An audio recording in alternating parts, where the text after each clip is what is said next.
और हमारी दीदी छे दीदी देखियो केहन लाग रहल छै हमर दीदी और हमहू बड़ सुंदर और हमर माँ तैयार हो गए और हमर दीदी देखो कब यहाँ दूटा दीदी क्या कहै छियै ई हमर दीदी छियै दीदी बुआ नहीं दीदिए होइ छै अपन सबके गाँव दीदी छियै और देखियो एतबा के रूम हमरा सबके कते में 1500 में देने छलै और देखियो एसीओ लागल छै ना और एतबा के रूम छलै जे कि 1500 में देने छलै और कते 12 घंटा रह लेबै रूम में सुतै लेल छलियै बस पानि खूब पड़ै छलै इहो नहीं भेटता लेकिन ई भेट गेल तो देखियो आब हम सब जाइ छी जाइत लाइटो कटि गेल चल जय भगवान श्री शिवाय नमस्तुभ्यम देखियो तो चले नहीं रहल छै जा रे भलैया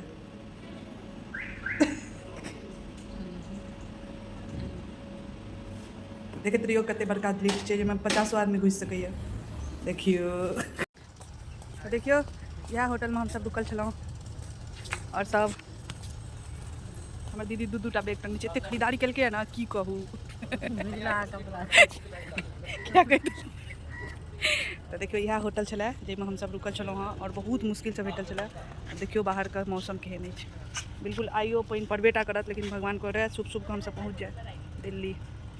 और ई कते सुंदर छै जमुना जी छै कते सुंदर यो तो बढ़िया बोलो लो बंदे भोगी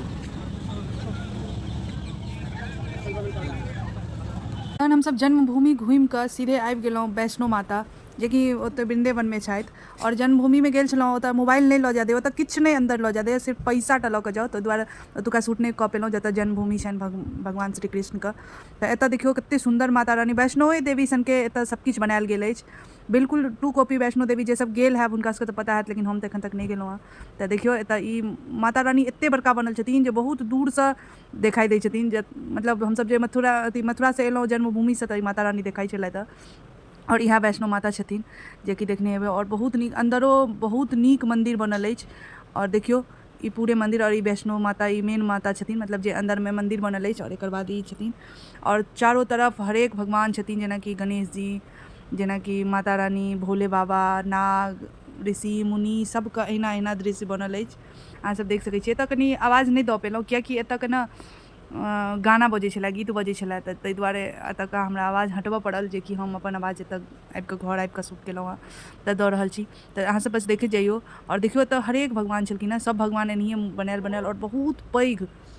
पैघ मंदिर छलै सबसँ ज़्यादा पैघ छलै मंदिर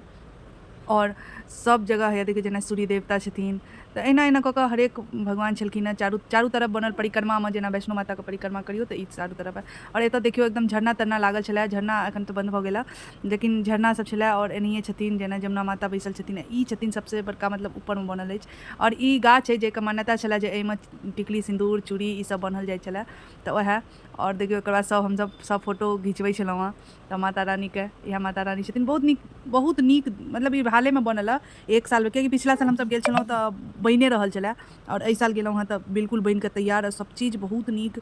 मतलब सब कहै छलखिन जे सब गेल छथिन जे वैष्णोए माता सनके सबटा चीज बनायल गेल अछि एतऽ